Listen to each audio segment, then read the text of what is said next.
This is a Ukrainian drone flying out of a truck in southeastern Siberia, 2,700 miles from the front line, targeting Putin's warplanes deep in the heart of Russian territory. Ukrainian officials said it was part of a clandestine attack that saw 4 military airports hit, destroying more than 40 warplanes, in the biggest blow of the war against Moscow's long-range bomber fleet. In what's being described as a big blow to Russia's air capabilities, Ukraine launched a successful drone attack deep within Russian territory. In fact, here are some more details on how it all went down before we get into what this all means and the potential ramifications. Let's take a look. The attack, known as Operation Spiderweb, hit 34% of Russia's strategic cruise missile carriers, causing an estimated $7 billion worth of damage. In total, Ukrainian officials said 117 drones were used and that the operation took more than a year and a half of planning. The operation didn't involve these long-range drones, which we've become used to seeing launched from Ukraine. Instead, these were small drones which were launched from containers on trucks. We don't yet have the details of exactly how this happened. The SBU has not revealed it. It has shown some photographs of what these containers looked like, which were clearly loaded onto the trucks, and the way that the drones were concealed within these containers.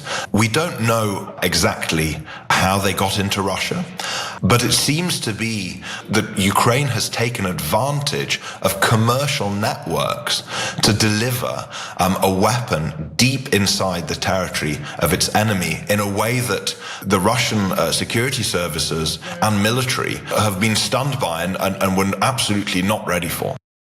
Now, reports indicate that these drones were smuggled into Russia over several months. That's what's being put out there by Ukraine. Ukraine also claims that 41 Russian warplanes were taken out in what they're calling Operation Spiderweb.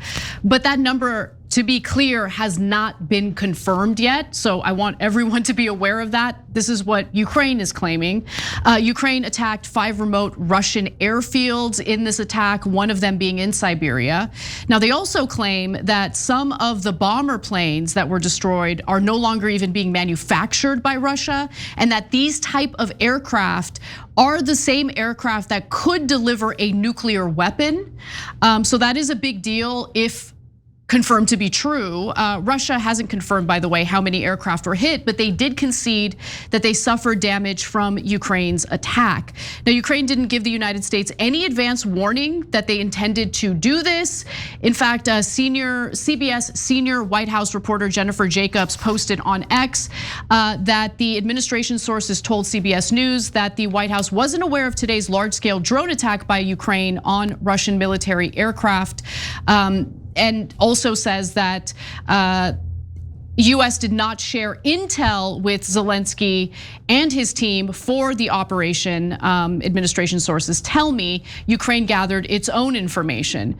The Ukrainians also claim that they used their own weapons, and as a result of that, they didn't feel that they needed to talk to the United States prior to launching this attack. But Ukraine is asking the US for more air defense systems that Trump, by the way, has not agreed to provide them with, at least not yet. At the same time, the United States, I believe, would have an interest in denying they had anything to do with this. There's no indication that they did have anything to do with this at the moment, let me be clear.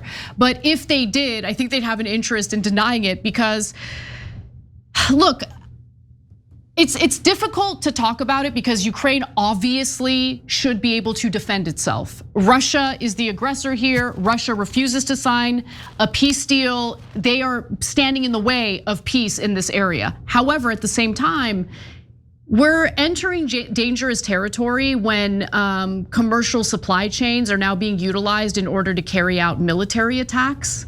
And I'm curious what you think, Cenk. Yeah, so a lot of things. First, let's start with drones. Okay, the Pentagon spending, what a giant waste. Look at what simple drones did to $7 billion worth of equipment and planes in Russia, okay? That's just the Ukrainians. Do you have any idea how many drones the Chinese have? Oh, we have air superiority. Oh, we have giant aircraft carriers. They're all sitting ducks. They're gonna get to them somehow.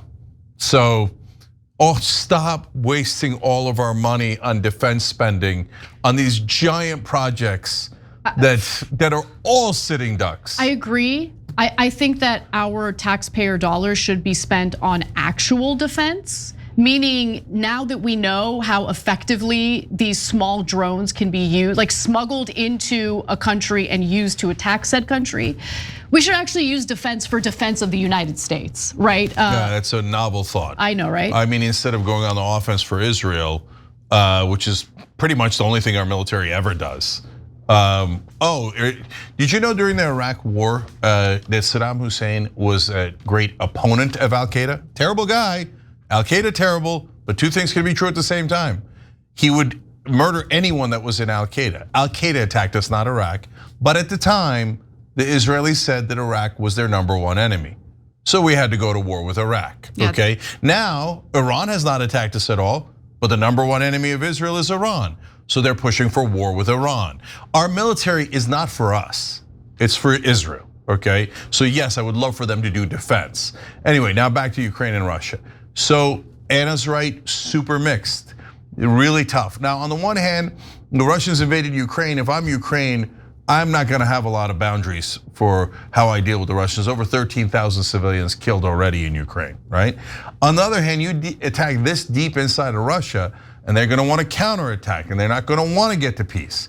So on the third hand, you have to show some sort of leverage. Otherwise, Russia's gonna think, hey, you know what? I could just run roughshod over Ukraine and there's no consequences. Exactly. So now they think that there's going to be some consequences. On the other hand, they're about to go to Turkey today to work out a peace deal, and obviously the Russians are now not in a mood for peace. Look, this is a difficult story to have a firm opinion on, because honestly, Russia made it appear, it was very clear to me that the Russians believe that victory was inevitable. They've been taking control of more and more territory in Ukraine. Ukraine has been losing this war. And so why would Russia agree to, in good faith, engage in peace negotiations if they're winning the war and they can take over even more territory? So with something as effective as the attack that Ukraine carried out, I can understand the justification. At the same time though, I don't want to live in a world where commercial supply chains are used to carry out acts of violence and war. No, I'm very worried about it, that's right. So more mixed news. So I was on with a supporter of the Russian government on counterpoints on Al Arabia earlier today, and we'll put that up on tyt.com/press. And so he said this is a terrible, dastardly attack, and then he threatened war with Poland and Romania next. Jeez. That was interesting. We'll come back to that. Okay. Then later he said it was no big deal. They didn't really hurt us. So I asked him, which one is it, Sergey? Was it no big deal or catastrophic? Because you seem to be implying both, right? So the reality is, no, the Russians are super mad about this because it shows that they are not invincible. And so that's a big, big problem for the Russians. They thought they were invincible. And let's not forget, we're talking about a nuclear power as well, that Russia has nuclear weapons. So it is risky to carry out an attack like this as well, because how is Russia planning to respond?